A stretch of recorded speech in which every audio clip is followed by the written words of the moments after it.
ہم پوچھ سکتے ہیں آصال آغا شاہ، اپنے ہی ولیمے پر آپ کہاں غائب رہے؟ کتنی بار معززین سے ہمیں جھوٹ بولنا پڑا؟ کیا خاندان پر کی عزت، اپنے مرتبے، کسی بھی چیز کا کوئی خیال نہیں رہا آپ کو؟ ولیمے کی رسم ختم ہوتے ہی اس کی پیشی ڈال دی گئی تھی۔ بڑے کمرے میں آصال آغا شاہ کے علاوہ بدر عالم اور آباد شاہ بھی موجود تھے۔ بدر عالم تو آج منگنی کی رسم کے بعد بالکل خاموش سا ہو گیا تھا۔ قسمت کی ستم ظرفی نے اسے بالکل توڑ کر رکھ دیا تھا۔ گستاخی معاف آغا جان، کیا میں آپ کو بتانے کا پابند ہوں کہ میں کہاں تھا؟ آنکھیں ترچھی کیے وہ ٹھنڈے ٹھار لہجے میں بولا، اور گویا آغا جان کی بھڑکتی ہوئی رگ پر پاؤں رکھ گیا تھا، جنہوں نے خونخوار نگاہوں سے اس کو دیکھا تھا۔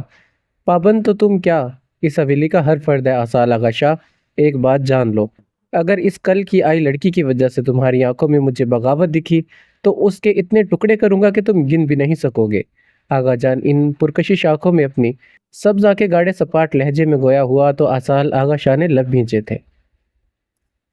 ابھی تو میرا ایسا کوئی ارادہ نہیں ہے آغا جان، ہاں مگر ضرورت پڑنے پر میں ایسا بھی کر گزروں گا۔ آفٹر آل وہ میری بیوی ہے، محمل آصال آغا شاہ۔ آصال آغا شاہ کی نظروں کے سامنے وہ رویا رویا ڈرا سہما سا چہرہ لہرایا تھا۔ جو وعدہ وہ اس لڑکی سے کر چکا تھا، اسے وہ مرتے دم تک نبھانے کا پابند تھا۔ گویا تم بغاوت کرو گے؟ آغا جان کی آنکھوں میں خون دوڑا تھا، جبکہ باقی سب تو خاموش تماشائی بنے تھے۔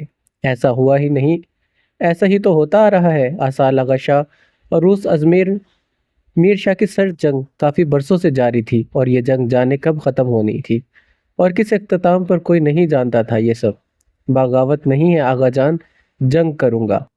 صوفے کی پشت سے ٹیک لگائے وہ پھیل کر بیٹھا تھا، اطمینانیت میں کوئی ذرا برابر بھی کمی نہیں آئی تھی۔ فی الحال کے لیے تو تم کمرے میں جاؤ اور جو حکم میں نے دیا ہے اس کی تعمیل کرو، وگرنہ تم اچھے سے واقف ہو کہ عروس ازمیر شاہ میرے حکم کی تلافی کرنے والوں کو کیسے نامراد لوٹاتا ہے۔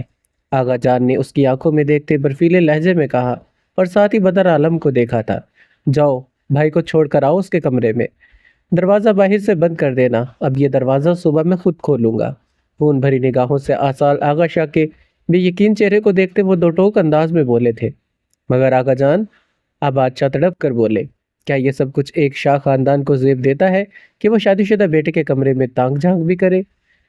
تم خاموش رہو آباد شاہ، اگر تم نے ٹھیک سے تربیت کی ہوتی تو آج اس لڑکے کی جرت نہیں ہوتی کہ مجھ سے یوں زبان درازی کرتا۔ وہ گرج کر بولے تھے اور آباد شاہ خاموشی سے سر جھکا گئے تھے۔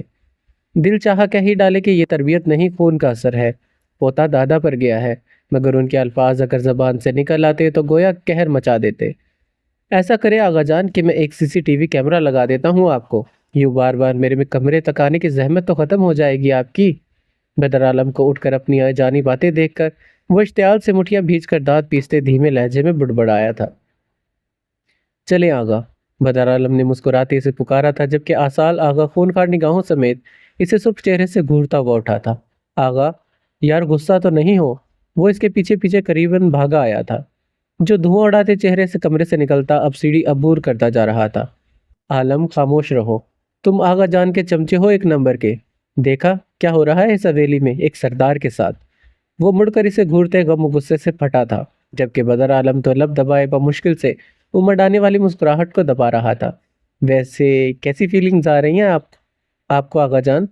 اس کے شریر لہجے پر آغا نے اسے گھورا تھا، جس نے فوراً سے گڑبڑاتے بات کو سنبھالا تھا۔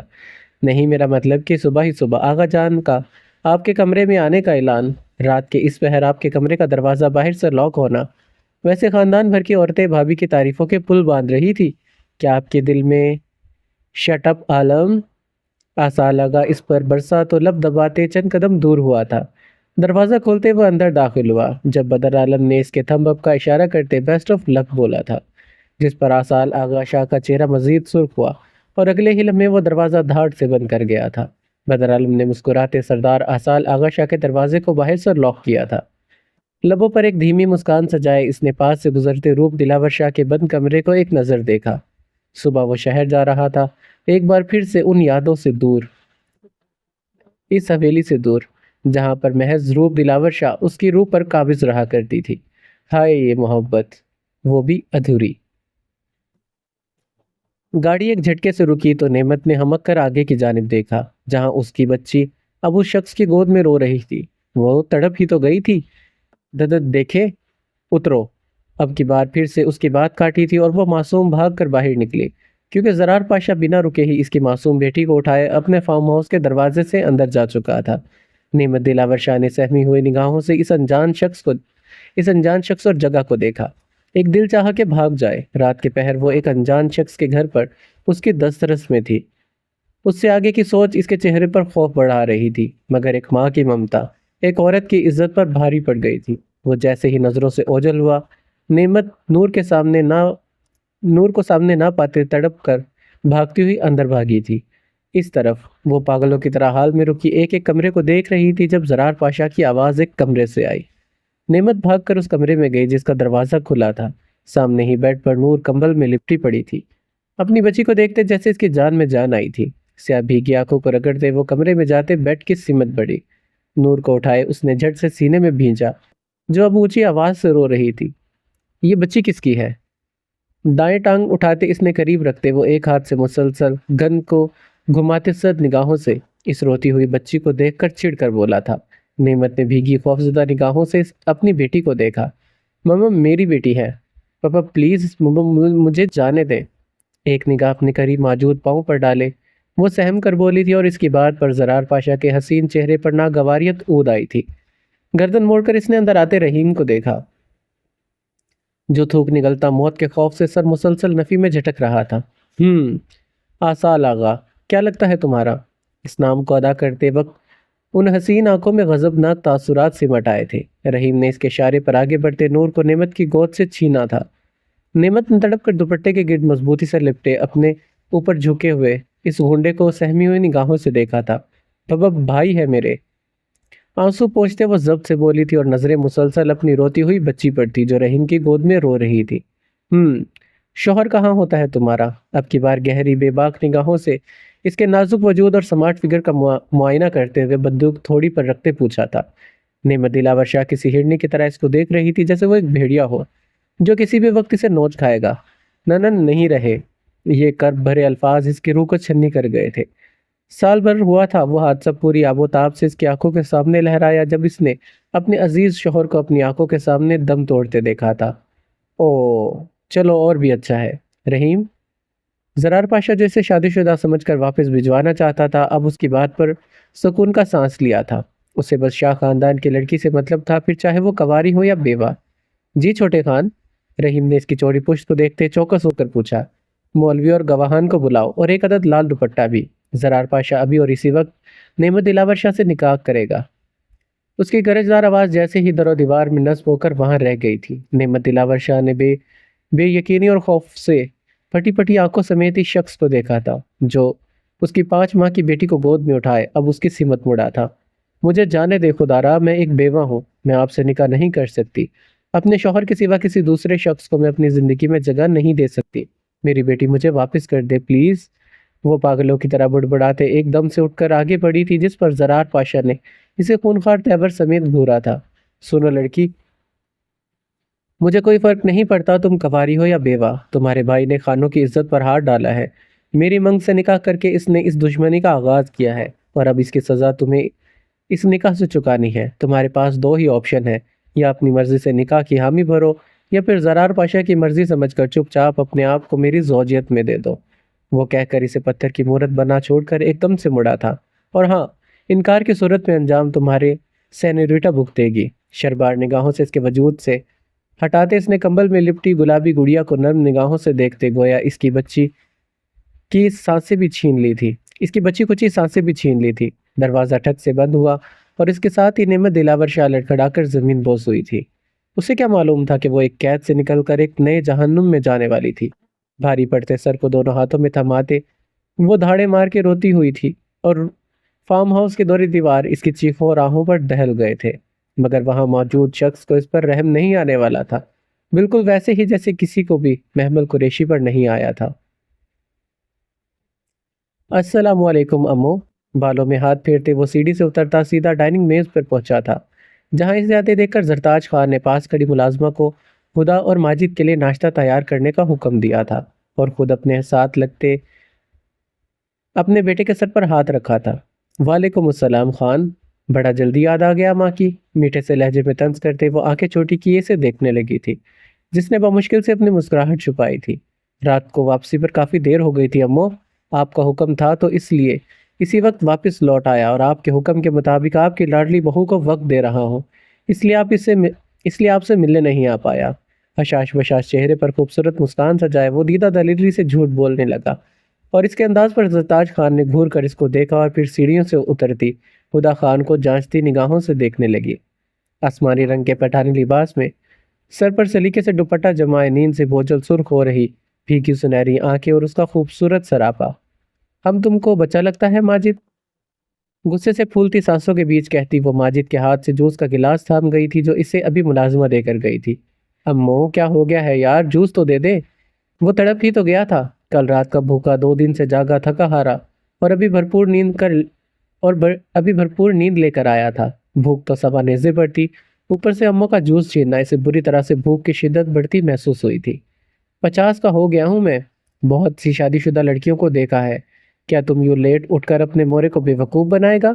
خونخوار نگاہوں سے اس کو دیکھتی وہ اس کے حلق میں کانٹے اٹکا گئی تھی۔ امو امو چپ کرو تم، خدا تم جاؤ مورے کے پاس، وہ تمہیں بلا رہا ہے۔ وہ سہمی ہوئی سی کھڑی خدا کو دیکھ کر بولی تھی، اور ارادہ اسے بھیج کر ماجد کے ہوش ٹھکانے لگانے کا تھا۔ نہیں، خدا کہیں نہیں جائے گی، خدا یہاں میرے پاس آ کر بیٹھو تم۔ ماجد تیر کی تیزی سے اٹھا تھا اور خدا کا سر ہاتھ تھامے وہ اسے زبردستی اپنے ساتھ والی کرسی پر بٹھا گیا تھا، جبکہ حریم کمرے سے نکلتی یہ منظر دیکھ کر بمشکل سے مسکراہٹ ضبط کر رہی تھی۔ ماجد تم میری بات ٹالے گا؟ زرتاج خان گویا آج اسے بخشنے کے موڈ میں ہرگز بھی نہیں تھی۔ امو پلیز، وہ بے بس سا ہوا تھا، سیاہ آنکھوں میں التجا امیز اور بے بسی تھی۔ ٹھیک ہے، کھانا کھاؤ، اس کے فوراً کے بعد داجان کے کمرے میں جاؤ، اور تم ہدا کھانا کھا کر اپنے کمرے میں جاؤ اور اپنا اور اپنے شوہر کا سامان باندھو۔ سامان؟ سامان کیوں امو؟ لب کو تر کرتے وہ کسی نئی گڑبڑ کے احساس کے زیر اثر بولا تھا، جبکہ ہدا تو کبھی ماجد کو دیکھ رہی تھی اور کبھی زرتاج خان کو۔ شادی کے بعد نیا نویلا جوڑا سیر و تفریح کو جاتا ہے ماجد، اور تم دونوں جا رہے ہو، وہ بھی آج دوپہر کو ہی۔ امو نہ کرے یار، امو نہ کرے یار، وہ بے بس سا ہوا تھا۔ اس کے صاف انکار پر زرتاج خان نے گہری سانس بھری تھی۔ تو تم نہیں جائے گا خان؟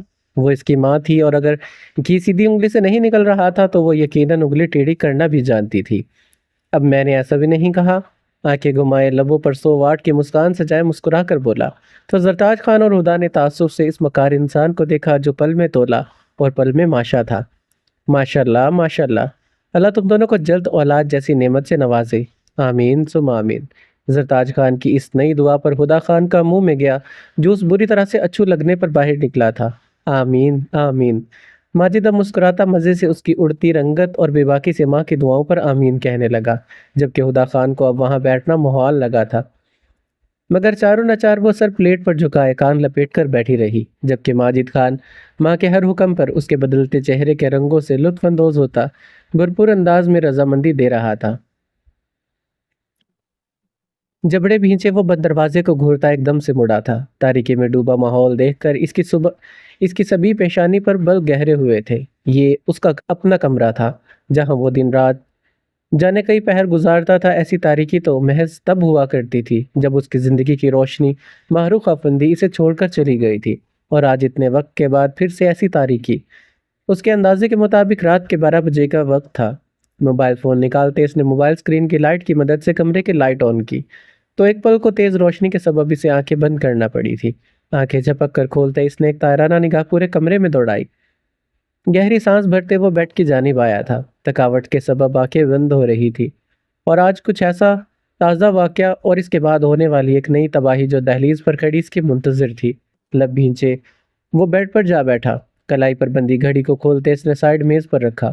سیاہ بالوں کو ہاتھ سے پیچھے کرتے وہ کرتے کے بٹن کھولنے لگا، جب اچانک کسی غیر مروی احساس کے تحت اس کا ذہن ایک دم سے بیدار ہوا تھا۔ وہ فوراً سے اٹھا، بیڈ کے ارد گرد اب اس نے فرش کو دیکھا تھا، جہاں کل محمل قریشی بستر بچھائے سوئی تھی، آج وہ جگہ خالی تھی۔ کشادہ کمرہ میں تحد نگاہ اسے کہیں بھی وہ نظر نہیں آئی تھی، اور وہ جانتا تھا اگر آغا جان اسے کمرے میں بند کر کے گئے تھے تو یقیناً وہ اندر ہی تھی، مگر کہاں؟ ذہن دوڑاتے وہ واش روم کے کھلے دروازے کی جانب بڑھا، مگر وہ وہاں نہیں تھی۔ اس کے بعد وہ ڈریسنگ روم کی جانب بڑھا۔ محمل، وہ دونوں آج پہلی بار اس کے ہونٹوں سے نکلتے نام کو محمل 2 دنوں میں آج پہلی بار اس کے ہونٹوں سے نکلتے نام کو ذہن نے کافی ستائش سے ازبر کیا تھا۔ کمرے کے دور و دیوار اس کی بے چینی پر گہری مسکرائی تھے۔ حسین آنکھیں کچھ اور ہی زیادہ داستان عیا کر رہی تھی۔ وہ آگے بڑھا، قمیض کے کف فولڈ کرتے کھلے گہربان سے جھانکتے اس کا شفاف سینہ عریاں ہو رہا تھا۔ خالی صوفے کو دیکھ کر وہ واپس پلٹا جب کچھ غیر معمولی محسوس ہوا تھا۔ وہ فوراً سے صوفے کی جانب بڑھا۔ صوفے کے دوسری سائیڈ پر وہ اوندے منہ گری تھی۔ ہلکے گلابی رنگ کا نائٹ ڈریس جو معروف افندی کا تھا، وہ لمحوں میں اس ڈریس کو پہچان گیا تھا۔ بے تاثر نگاہ سے آگے بڑھتے اس نے لب بھینچ کر بیک زپ کو بند کیا اور ہاتھ محمل کے شانے پر رکھا۔ اٹھو لڑکی، یہ کون سی جگہ ہے نیند پوری کرنے کی؟ اپنے غصے پر قابو پاتے وہ سرد لہجے میں بولا۔ اس ڈریس کو دیکھنے کے بعد وہ غور ہی نہیں کر پایا کہ اگر وہ سوئی ہوتی تو پشت کے بل نہ پڑی ہوتی، اس کی شرٹ کی زپ کھلی نہ ہوتی، وہ کم از کم ایک عدد چادر اور تکیہ ضرور موجود ہوتا۔ محمل، اس کے ساکت ہوتے وجود کو آصال نے اسے پھر سے کندھے سے ہلایا تو اب کی بار ماتھے پر ایک ساتھ کئی بل پڑے تھے، کیونکہ اس کا کندھا آگ کے مانند دہک رہا تھا۔ آصال نے لمحوں میں اسے سیدھا کرتے اس کا بازو اپنے مضبوط بازو پر رکھا۔ ہوش و خود سے بیگانہ محمل قریشی کے سرخ چہرے سے نکلتی بھاپ اسے دور سے بھی خود پر پڑتی محسوس ہوئی تھی۔ آصال نے 1-2 بار اس کا گال تھپتھپایا، مگر بے سود اس نے تیزی سے اسے باہوں میں بھرا اور جلدی سے کمرے میں لاتے سے بستر پر ڈالا تھا۔ سر تکیے پر رکھتے اس نے بخار کی حدت محسوس کی تو اسے اپنی لاپرواہی پر شدید غصہ بھی آیا تھا۔ جو حادثہ اس کے ساتھ ہوا تھا، اس کے بعد محمل تو کیا، کوئی بھی لڑکی یقیناً اپنے حواس کھو دیتی، مگر آصال آغا شاہ کے ڈر اور خوف کے سبب وہ اس کے کہے کے مطابق ہر رسم کو نبھا چکی تھی، اور جب اسے ضرورت تھی تو وہ اس کے پاس نہیں تھا۔ وہ تیزی سے لپک کر دروازے کی سمت بڑھا، مگر دروازہ باہر سے بند تھا۔ اپنی بے بسی پر سے اسے جی بھر کر طیش آیا۔ اس نے تیزی سے دروازہ نوک کیا، مگر بے سود۔ عجلت میں بھاگتے ہوئے اس نے موبائل فون اٹھایا تو سگنل سرے سے موجود ہی نہیں تھے۔ شٹ! لمحہ بگڑتی محمل کی حالت اسے مزید پریشان کر رہی تھی۔ وہ کافی دیر دروازہ بجاتا رہا، مگر آغا جان کے حکم کے سبب کوئی اس کی مدد کو نہیں آیا تھا۔ تھک ہار کر اس نے بدر عالم کو کالز کیے، میسیجز کیے، مگر شاید نیٹ بھی آف کر دیا گیا تھا۔ آصال نے بے بسی سے پھولتی سانسوں سمیت ایک نظر اس لڑکی کو دیکھا۔ کندن سراپے سے بمشکل سے نگاہیں چراتے اس نے آگے بڑھتے کمفرٹر اس کے نازک وجود پر اڑایا، اور کچھ نہ سوجنے پر وہ جگ اٹھائے واش روم کی سمت بڑھا تھا۔ نل سے پانی بھرتے اس نے وارڈروب سے کپڑا نکالا اور اس کے سرانے بیٹھتے اب اس کے سر پر پٹیاں رکھنے لگا۔ کافی دیر کے بعد آصال کو اس کا بخار کم ہوتا محسوس ہوا تو اس نے درد سے دکھتی کمر کے احساس کے تحت جگ میں نیا پانی بھرا تھا۔ خود بیڈ پر لیٹتے اس نے پھر سے اس کے سر پر پٹیاں رکھنی شروع کی تھی۔ مما مجھے بچا لو زرار، کروٹ کے بل ہوتی وہ بے چینی اور غنودگی کے باعث آصال آغاشہ سے لپٹی اسے زرار پاشا سمجھے اس سے بے ہوشی میں مدد مانگنے لگی۔ آصال جو پوری توجہ سے اسے سن رہا تھا، اس کے لبوں سے زرار پاشا کا نام سنتے آنکھوں میں سرخی تہرنے لگی۔ محمل قریشی کی نرم گرم سانسیں اس کی گردن میں جذب ہوتی جا رہی تھی۔ زرار، اس کی سرگوشی پر آصال کی بس ہو گئی تھی۔ وہ تیمارداری بھولتے غصے سے اسے دور کرنے لگا، جس نے دونوں ہاتھ اس کی گردن پر ہار بنا لیے تھے۔ آصال آغا شاہ کے دور کرنے کی کوشش پر وہ مزید اس کے قریب تر ہوتی اس کے سینے سے چپکی تھی۔ بخار سے جلستا وہ نازک وجود جس کی دل فریب خوشبو اس قدر جان لیوا تھی کہ آصال آغا شاہ کے حواس اس کی قربت میں جھنجھلا گئے تھے۔ آنکھوں میں خمار کی سرخیاں غضبناک حد پر تھی۔ وہ اچھے سے جانتا تھا آغا جان نے اس لڑکی کے حسن کو دیکھ کر اسے چنا تھا، کیونکہ جو کام کوئی نہیں کر سکتا وہ حسن کر دیتا ہے، اور زندگی میں پہلی بار آصال آغا شاہ کو ایک حسینہ کے حسن سے اپنا آپ جلستا محسوس ہوا تھا۔ ہاتھوں میں موجود سونے کی چوڑیوں کی کھن کھن، اس پر متضاد اس کی سرگوشیاں۔ آصال نے زخمی نگاہوں سے اس قاتل حسینہ کو دیکھا جو زرار کی رٹ لگا رہی تھی۔ وہ مرد تھا، سب سے بڑھ کر اس کا شوہر، چاہے جیسے بھی بنا تھا تو اس کا شوہر ہی کیسے اس کے لبوں پر کسی دوسرے کا نام سن لیتا۔ آصال آغا شاہ، محمل قریشی، تمہاری زبان، تمہارے دل و دماغ پر محض ایک ہی نام ہونا چاہیے، آصال آغا شاہ۔ چاہے تم اپنے حواس میں ہو یا نہیں، آئندہ ان ہونٹوں پر کسی دوسرے کا نام لیا تو بخدا ان خوبصورت ہونٹوں کو میں کاٹ کر رکھ دوں گا۔ بوجھل سانسوں سمیت اس ماجبی کو دیکھتے آصال آغا شاہ نے 2 انگلیوں سے اس کے ہونٹوں کے درمیان فاصلہ بنائے اسے مزید کچھ بھی کہنے سے باز رکھا تھا۔ بند آنکھوں کو دیکھتے اس نے غصے اور استحقاق سے اپنا ایک ہاتھ اس کے کمر کے گرد حمائل کرتے اسے کھینچ کر خود سے لگایا تھا۔ سنہری زلفوں کو کان کے پیچھے ہٹاتے وہ ایک کان میں جھکا اور سرگوشی نما انداز میں بولتا اب پیچھے ہوا تھا۔ اس کی سرگوشی شاید اس کے حواس سمجھ چکے تھے، شاید اسی لیے وہ اب مزید کچھ بھی نہیں بول رہی تھی۔ زرار مائی فٹ، کوفت سے کہتے اس نے پاس پڑے جگ کو قہر سے بیٹ سے نیچے دے مارا تھا۔ رکیب چاہے انجانا ہی کیوں نہ ہو مگر رکیب ہی ہوتا ہے، اور زرار پاشا آصال آغا شاہ کے لیے ایک رکیب سے بڑھ کر کچھ بھی نہیں تھا۔ شی ریلیکس۔ جگ کے ٹوٹنے کی آواز پر محمل قریشی کے وجود میں لرزش طاری ہوئی تھی، جسے اس نے انتہائی نرمی سے سنبھالا اور انگلیوں کے پوروں سے اس کے گال اور ہونٹوں کے قریب آئے زخم کو سہلاتے اس نے کھینچ کر کمفرٹر دونوں پر ڈالا تھا۔ تکن کے باعث بند ہوتی آنکھوں کو میچتے وہ جلد ہی نیند کی وادیوں میں اترا تھا۔ کیا گھرو مت ڈارلنگ، جانتا ہوں میں بہت ہینڈسم ہوں۔ بالوں کو پف سٹائل میں کھڑا کرتے اس نے خود کو گھورتی ہوئی 6 ماہ کی نور کو دیکھ کر مسکراتے کہا تھا۔ نور کی سیاہ آنکھیں مزید بڑی ہوئی تھی، ایسے جیسے وہ اس کی بات سمجھ رہی ہو۔ ایک بات تو بتاؤ، تمہارا وہ ماما کیا مجھ سے زیادہ ہینڈسم ہے؟ بلیک 3 پیس سوٹ میں نک سکسا تیار، وہ دونوں ہاتھ جینز کی جیب میں ڈالے اب سنجیدگی سے نور سے پوچھنے لگا تھا، جو اچانک سے کھلکھلائی تھی۔ زرار کو لگا کہ جیسے وہ اس پر ہنسی ہو، اس کے ہونٹ پھیلے تھے اور پھر اچانک سے وہ ہنسا تھا۔ ڈیفینیٹلی میں زیادہ ہینڈسم ہوں۔ وہ خود ہی نور کی بات کا مطلب نکالتے اس کے چہرے پر جھکا اور اب اس کے گال کو جارحانہ طریقے سے چوم گیا تھا۔ اس کے لبوں کے لمس پر نور مختلف آوازیں نکالتی اپنی حیرت اور خوشی کا اظہار دے رہی تھی۔ وہ 6 ماہ کی معصوم پری آج اپنی ماں کے سوا کسی دوسرے شخص کا لمس اپنے چہرے پر پا رہی تھی۔ یقیناً اس کے معصوم دل میں اس شخص کے رباب کا احساس جاگا تھا۔ پچھلے 1 گھنٹے سے وہ زرار پاشا کے عالیشان بیڈ پر کاٹ میں لیٹی تھی۔ اپنی ساری تیاری کے دوران وہ پرسکون سے انداز میں نور سے مشورے اور باتیں کرتا رہا تھا۔ اس کے مطابق بچے بڑوں سے زیادہ باتونی ہوتے ہیں، اور جہاں بچہ دکھ جائے زرار پاشا کے لیے محبت بس وہیں پر تھم جاتی تھی۔ جانتی ہو میں کون ہوں؟ وہ بالکل تیار تھا اور اس کے قریب بیٹھا وہ رحیم کا پیغام آنے سے پہلے نور سے باتیں کرنے لگا، جو ایک دم سے کھلکھلائی تو اس کے ننھے ہاتھ نے زرار کے چہرے کو چھوا تھا۔ زرار دنیا جہاں بھلائے اس ننھی پری کے لمس پر خوشی سے جھوم اٹھا۔ آئی ایم یور ڈریم مین۔ لفظ باپ اسے خود پر سوٹ نہیں لگا تھا، اور جس قدر خوبصورت نور آئینہ تھی اس حساب سے اسے بدلتے ہوئے زمانے میں اپنے اور نور کے لیے ایک نیا نام تجویز دینا تھا، مگر فی الحال کے لیے وہ اسی نام سے کام چلا سکتا تھا۔ کتنا پاگل تھا نا وہ، خود اس کی ماں کو برباد کرنے کے غرض سے لایا، وہ اس کی بیٹی سے مراسم بڑھا رہا تھا۔ اوکے تم مجھے بابا جانی کہہ لینا، مگر وہ بھی اکیلے میں، باقی سب کے سامنے میں صرف زرار ہی ہوں۔ ماتھے پر بل سمیٹے وہ نور کے پھیلے ہونٹوں کو دیکھ کر بولا، جو اس کی بات پر پھر سے ہاتھ پاؤں مارتے کھلکھلا اٹھی تھی۔ چھوٹے خان۔ دروازے پر دستک ہوئی تو زرار نے ان ننھے ہاتھوں کو چوما اور سنجیدگی سے اٹھ کر دروازے کی جانب بڑھا تھا۔ چھوٹے خان تیاریاں مکمل ہیں، مگر رحیم نے گھبرا کر بات ادھوری چھوڑی تھی، جس پر زرار کے چہرے پر سرد مہری سمٹی تھی۔ مگر کیا رحیم؟ وہ برفیلے لہجے میں بولا تو رحیم نے تھوک نگلا تھا۔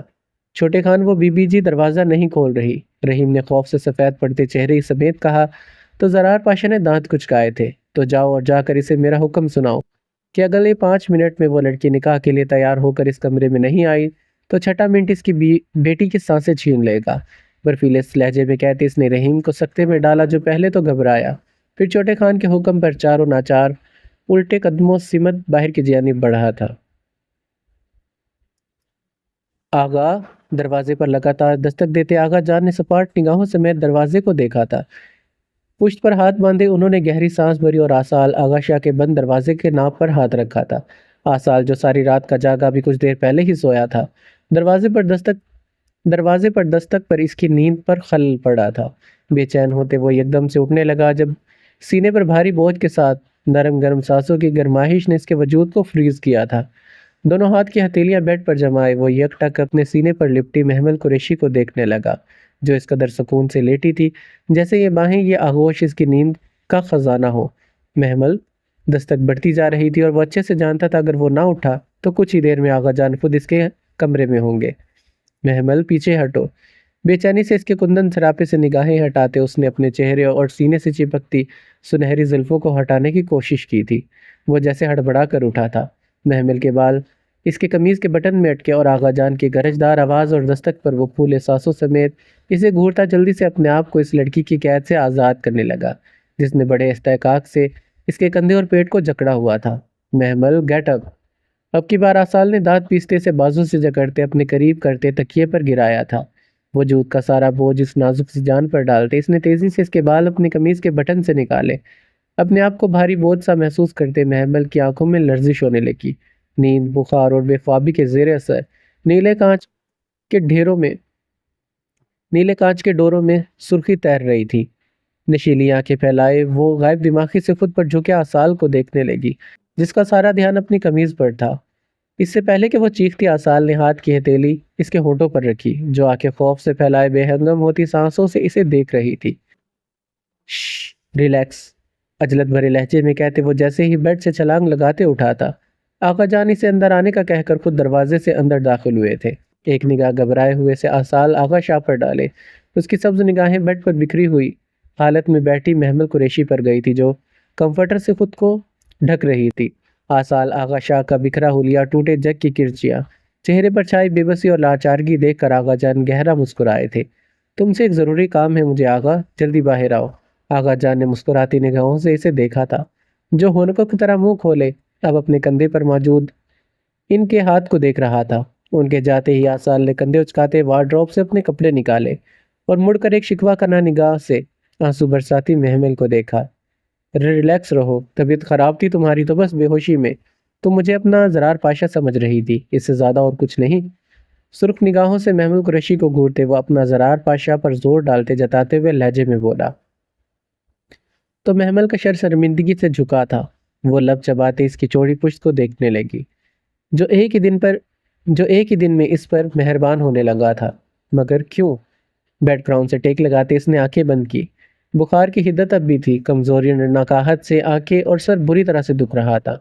باہر سے آتے شور اور آہو بکا کی آواز پر محمل نے بے اختیار سینے پر ہاتھ رکھا تھا۔ آوازیں اس قدر اونچی تھی کہ بند کمرے میں بیٹھی ہوئی بھی وہ گھبرا گئی تھی۔ آسال آغا شاہ شاور لے کر نکلا تھا۔ اس کے خوف سے سفید پڑتے چہرے کو دیکھ کر وہ ایک دم سے ٹٹکا۔ باہر سے آتی شور کی آوازوں پر وہ سمجھ گیا تھا کہ آخرکار ہوا کیا ہوگا۔ سر جھٹکتے وہ آرام دہ انداز میں آئینے کے سامنے گیا۔ نفاست سے اپنے سیاہ بالوں کو سیٹ کرتے اس نے کرتے کے بٹن لگائے، پرفیوم اٹھائے خود پر اچھے سے چھڑکتے ایک تنبیہی نگاہ اپنے تیاری پر ڈالتے اس نے آئینے میں نظر موڑ کر محمل کو دیکھا جو اس کے دیکھنے پر نگاہیں پھیر کر ہونٹ چبانے لگی۔ میں باہر جا رہا ہوں، تم دروازے کو اندر سے لاک کر لو، جب تک میں نہ بولوں دروازہ مت کھولنا۔ سنجیدگی سے اسے حکم دیتے وہ خود دروازے کی سمت بڑھا۔ محمل گھبراہٹ اور پریشانی سے اسے دیکھنے لگی جس نے اسے پاس آنے کا اشارہ کیا۔ وہ چاروں ناچار اٹھی، دوپٹہ خود پر اوڑھتے وہ مشکل سے دروازے تک آئی۔ وہ اب تک ماہروق کے کپڑوں میں تھی۔ گہری سانس بھرتے وہ ماتھے پر ڈھیروں بل سمیٹے کمرے سے باہر نکل آیا تھا۔ رہنے دو پیکنگ۔ صوفے پر بیٹھ کر وہ 5 منٹوں سے ہدا خان کی ساری کارروائی دیکھ رہا تھا جو جانے کون کون سے سوٹ پیک کرتی جا رہی تھی۔ حسین چہرہ بالکل مرجھایا ہوا سا لگ رہا تھا، ایسے جیسے اسے ماجد کے ساتھ خان فیملی کے مطابق سیر و تفریح پر جانا بالکل اچھا نہیں لگ رہا تھا۔ جی، سنہری آنکھیں خوشی سے پھیلی تو ان حسین آنکھوں کے بدلتے رنگ دیکھ کر ماجد نے گہری سانس بھرتے اپنے آپ پر ضبط کیا تھا۔ جی، تمہارے پاس تو کوئی ڈھنگ کا کپڑا ہی نہیں ہے ہدا بی بی، ہم جنگ پر نہیں ہنی مون پر جا رہے ہیں، وہاں پر لڑکیاں یہ پوشاک نہیں پہنتی۔ اس کے ہاتھ میں موجود سیاہ اور سرخ رنگ کی پوشاک کو دیکھ کر وہ گہرے طنز لہجے میں بولتا سر جھٹک گیا تھا۔ تو کیا پہنتی ہے؟ ہدا نے حیرت اور اشتیاق کے ملے جلے تاثرات سمیت اسے گھور کر دیکھتے آنکھیں پھیلا کر پوچھا تھا۔ موبائل فون پر اسکرولنگ کرتے ماجد کے ہاتھ ایک پل کو تھمے تھے۔ بیکار میں فون پر ٹائم ضائع کرنے سے بہتر تھا وہ ہدا خان کو اپنے خوف سے مزید سہماتا۔ موبائل فون پاکٹ میں ڈالتے اس نے ایک تنبیہی نگاہ اس کانچ کی گڑیا پر ڈالی جو ڈارک کلر چاکلیٹ کے بھاری فراق اور ریشمی دوپٹے سے بمشکل دونوں ہاتھ تھامے ہوئے تھی۔ بالوں کو جوڑے کے قید میں کر رکھا تھا جبکہ سفید پاؤں پر ایک سیاہ رنگ کی چپل تھی جو وہ شادی سے پہلے بھی گھر میں پہنتی تھی۔ وہاں پر لڑکیاں صرف شارٹ پہنتی ہے۔ نچلے لب کا کونا دبائے وہ قدم قدم چلتا اس کے قریب ہوتا چلا گیا تھا جبکہ ہدا خان کی آنکھیں توقع کے مطابق گہری ہوئی تھی۔ گالوں سے دھواں بن کر امٹتی سرخائی کو دیکھ کر وہ اپنے امڑتے جذبات کو بمشکل دبائے ہوئے تھا۔ شرٹ! پورے 2 منٹ لگے تھے ہدا خان کو اس کی کہی بات کو اپنی زبان سے دہراتے ہاتھ میں پکڑی پوشاک زمین بوس ہوئی تھی۔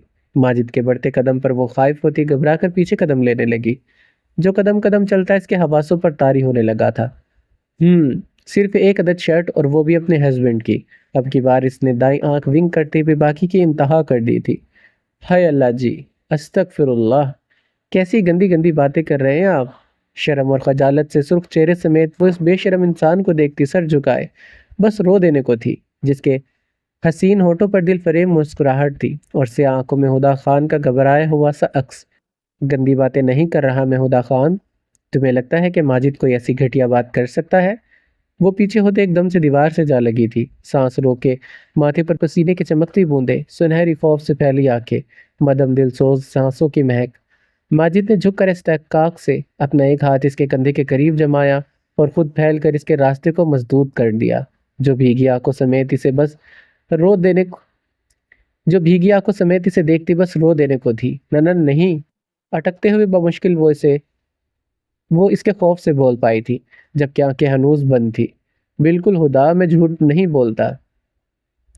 تم ایسا کرو، صرف میری شرٹ پیک کرو اور جلدی سے باہر آ جاؤ، ہمیں تھوڑی دیر تک نکلنا ہے۔ سنیں، بند پلکوں کی لرزش پر اپنے بہکتے جذبات کو بمشکل سے دبائے وہ جیسے ہی مڑنے لگا، ہدا خان نے بے اختیار اس کی شرٹ کے کالر کو جکڑا تھا، جو اس کی دیدہ دلیری پر آئیبرو اچکاتے اسے کمال حیرت سے دیکھنے لگا، جس کے آنسو اب گالوں پر پھیل رہے تھے، ہاتھوں کی کپکپاہٹ واضح تھی۔